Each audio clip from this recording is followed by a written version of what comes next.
Okay, welcome back to Eve Out of Her Ruins by Ananda Devi, translated into English by Jeffrey Zuckerman.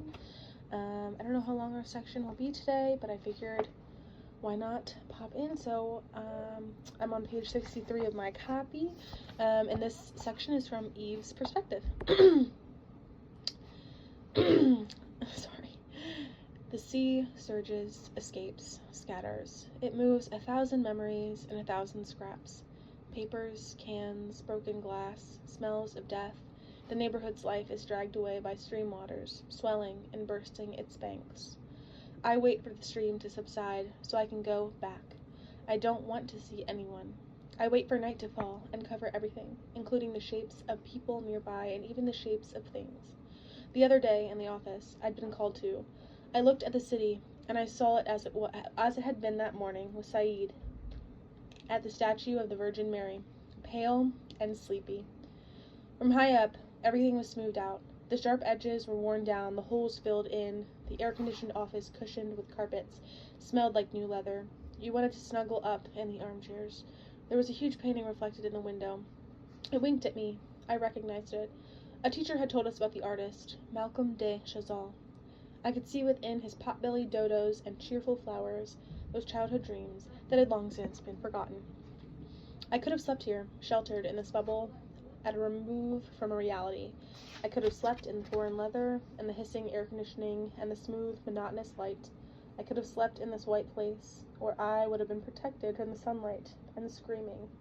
In this twilight, not of the day, but of the senses. I feel all right, but I know that if I slept there, I would wake up with my heart frozen, my body numb from the lifelessness. Maybe that's what the man drinking one glass of whiskey after another on the other side of the desk is trying to exercise through me. He needs a body to thaw himself in. He needs a life to make himself feel alive. I understand him. He struggled for so long to get here, and now that he's here, he doesn't know what he wants anymore. He's made a life, but not a home. He looks at the girl with childlike eyes, standing in front of the window. I'm not in a rush. I wait. I'd look all night if you left me here. The city, the night, the void. What you're looking for isn't here, I wanted to tell him. But I can hear him replying. Nor is what you're looking for either. The next part is in italics. Oh.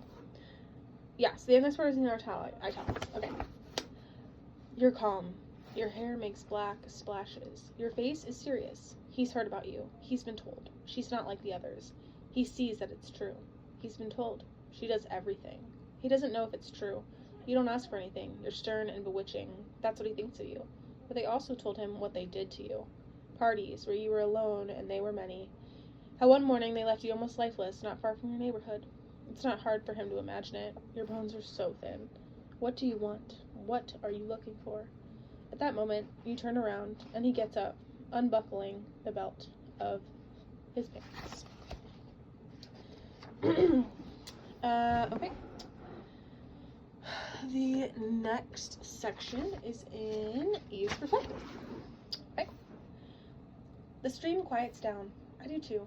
One day, I was left here by men who had gone crazy drinking from my body. They hadn't taken me to an air-conditioned office, but to an island right by the island, an island full of winds, birds, scrub, and snakes. They got drunk, and the moon got into their heads. They did some kind of dance around me. They pulled off their clothes. They looked like heavy, clumsy birds on their tiny feet. When they pounced on me, I saw that I was something foreign to them. We destroy what's foreign to us. Then we gather it up like a bag of sand in a boat where the water washes it. I wake up as the bag of sand. I look at the sky, thick with stars, and I tell myself, this is the last time. But the men hunt me down, and life goes on, and I'm so indifferent to myself that I don't resist. I'm trying to figure out where life's limit must be, what color it would be, what exactly the point of no return would be. That would tell me what I am. I keep walking forward, one step after another. But it's always the same step, repeated endlessly, step after step, in the same place, and the only aim being to contradict itself. My feet take We passed other girls, other women, other boys, other men. Some rushed ahead, their heads bent down. Others fell back. All of them vanished into the distance, leaving me alone. My body is crushed by waves in all directions, by a tumult of winds. They run to escape, swallowing the harshness of their future. I stay afloat. By the open window, nobody answers me. I would have liked to know what was watching out for me, what was driving me, the root of this refusal, what planted this negotiation in me. The school principal told me, "Vous devez de ruser?" Then she said it again in English. "You owe it to yourself to succeed." And finally, in Mauriton Creole, "Pas gaspiller la vie." In 3 languages, she told me the same thing, that I'm responsible. I have to forget the place I go back to each night, how the cockroaches follow the same path as me, how this path is littered with cripples, parts of bodies, arms, legs, eyes, people reduced to their most invisible selves. Along my path, curious hazy eyes follow me, and seem to ask me, "Who are you?" Walking with such aimless eyes. They don't understand me, these people unused to life, who slip and disappear through the neighborhood's cracks. Trash hammers in roads like shrapnel. The ruts seem dug by mortar fire. On TV, faces are talking about war, but here, I feel like I'm living through a siege. We're at war, yes, against ourselves and against these bodies growing on us like parasites. But this isn't just a city. The world is also fighting against everything that staggers forward, everything that doesn't walk in victory. Its distant rhythms aren't far for us. It's better to be born blind so as not to see the rage in its eyes. Everybody's preparing for war. We're all born with this naked and open flesh. Then each of us fashions an armor of thorns and spiky brambles, but the 2 sexes don't have the same heritage. We're not born with the same burdens. What do men give in exchange for a body? They don't give their own body. A man has to take. They protect themselves. They watch their shadows. We're butterflies caught in the net. Even at our most exultant, even at our most resistant, we're stolen bodies. The days follow one another. Savita tries to hold me back, to intertwine with me, to save me from myself, but it's too late. She's already like a happy memory. I know that she won't follow me where I'm going. When I tell her I'm staying after school, after class, she looks at me and doesn't reply. Her heart weighed down with everything she can't say, giving out. One day she told me, "I'm waiting for you." And since then, every time she's waited for me, like she's waiting for me tonight. The next section is from Saeed's perspective, although I am more convinced every time that it's pronounced Saad.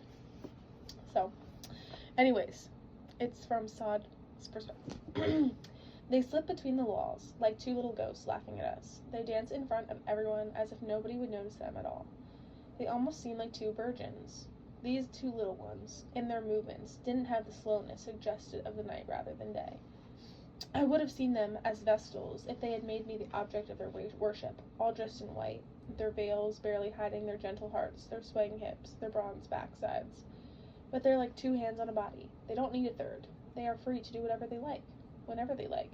Their smiles suggest no need for any boys. Their eyes bind them to each other. We are invisible. That scares the gang. I can sense something changing in them, even after they've tolerated Eve's escapades for so long and Savita's distant prettiness. And even what drew them together at first. But they don't want these female bodies being dangled in front of them with no hope of a taste. Eve can move from man to man, but when she's with Savita, that's when she slips away. "We're not yours," the 2 of them say. "We'll never be." On their tiptoes they slip and slide. The cigarettes flare with sharp inhalations and reveal malicious glimmers in the guy's eyes. Kenny whispers, "It's time to teach these 2 a real lesson." The others just get hard. What's their game? A girl's game, sure. But no way these sluts have any idea what's coming to them. And they keep talking. I try my best to calm them down, to change their mind. I have to think of 100 different ways to distract them. I say to Khalil, "Hey, Khalil, remember the car you got a license plate number for?" "Yeah, I have the address. My uncle handles vehicle registration stuff." But Khalil's in his own little world. He's biting his nails to the quick. And when that happens, he doesn't have any time to listen to me. But everyone else is all for it. "Let's go slash the tires on that huge 4x4, they say. "Let's break the windows and give that little lady a scare." Nobody really wants us to go do it. But when we're a gang, you have to forget you're a person.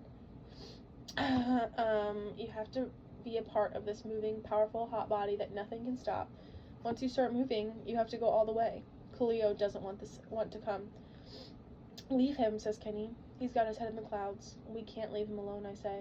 Leave me alone, says Coolio, as he's peeling away the dead skin on his soles. And I do it, because I want the rest of them away from Savita and Eve. I want to distract them from the two women. We leave the cité at the mercy of Coolio's breakneck fury. The next section is in Eve's perspective. Savita just left me in front of my place. I didn't go inside right away, as usual. Tonight, more than ever, everything's weighing down on me. The teacher's thrown me off. He was like a lizard. He seemed to actually be in love with me, as much as a man can actually know how to love. He stares at me for minutes on end and sighs, and suddenly he unleashes a pent-up fury, but that doesn't even make me angry. Tonight, something weird happened, something I'd never experienced before. Just when he realized it, he seemed shaken, as if he was about to start crying. I can't figure it out. I don't think he just wants my body, the way everyone else does. I think he wants me too, the soft and warm thing beneath my icy crust. When he puts his hands on me, I feel like he's trying to find that, to find me right where it hurts so much to be touched. But maybe he's just like all the others, and wants to see me wince in pain, and that's all it is. Maybe he's just a man the same way all the others are men. Fortunately, Savita waits for me every time in front of the school. When I see her, I forget what's just happened. When I see her, I catch a glimpse of the moments to come and can finally shut the door on what tears me apart. I think of Savita tonight, she who saves me from myself. The next section is in Savita's perspective, and this will be the end of our reading for today because then we get into part 2. Alright, Savita. I'm afraid tonight. I'm walking her home again, but after what I've seen, I can't stop shaking. She seems so calm, so distant from everything, even though her thighs are red. I feel weak and dizzy. I have trouble walking. The air is heavy. It's so hot my body is sweating. I'm not the one holding her up anymore. She's the one guiding me. I'm thinking again about what I saw in the classroom. I didn't want to look, but she was late coming out, so I thought maybe she'd already left. I went up. The door wasn't completely shut. I think he saw me, or smelled me. Not her. She was forgotten. I ran out. I went back down to wait for her. When she came, I could see in her eyes that she didn't know I'd seen her. She took me by the arm as usual. I looked up. Someone was looking at us from above. The gaze bored into me. I felt its bite. I started walking fast, but my feet were so heavy. She heard me gasping and said, "What's wrong?" But as usual, those nights she was only half there. The other half was somewhere else. The other half tried to come back and disappear within herself. I have to talk to her. We need to leave to escape. The guys from the neighborhood are becoming men, with all their hatred. Soon they'll take it out on us. They can't bear to see us together, just the two of us. She doesn't pay attention to them, but I do. I see the anger growing in them. I see the heat rising in her thoughts. We have to leave. It's rising in their thoughts. We have to leave. But how can I run away when I feel so heavy? I have trouble walking. I have trouble breathing. The ground is stuck to my feet. My feet are sinking in lava. Soon I won't be able to move anymore. The volcano will tear me to pieces. Promise me you'll gather up my pieces, Eve, I say. What are you saying, she asks. I don't know. She hugs me close. My darling Savita, she says, I won't just gather up your pieces. I'll eat them so you'll always be in me. I tried to joke. I always knew you were a cannibal. She bit my shoulder lightly. I wanted her to leave teeth marks on my skin. That would be my only souvenir of her. As we each went our way, I realized that I was crying, without really knowing why. Our apartments aren't far apart. I left her in front of her building.